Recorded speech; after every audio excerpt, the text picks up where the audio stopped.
Alright folks, it's Brian back, and I am out at Pennepack Park in Northeast Philly testing out the camcorder of the HTC EVO. So I figured I'll try out a quick half-minute, 1-minute clip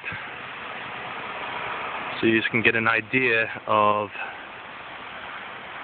the camcorder on the EVO.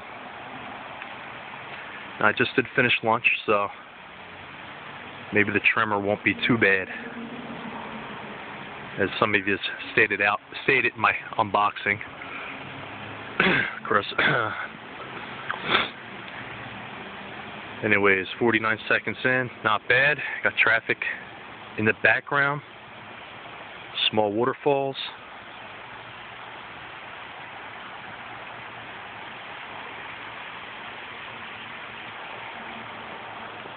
About 3 o'clock. Sun is way up, so plenty of light.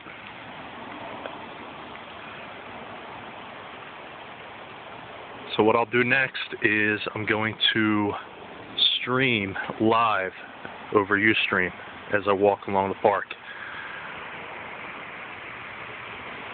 Alright, so until the next test, be good to each other. Peace.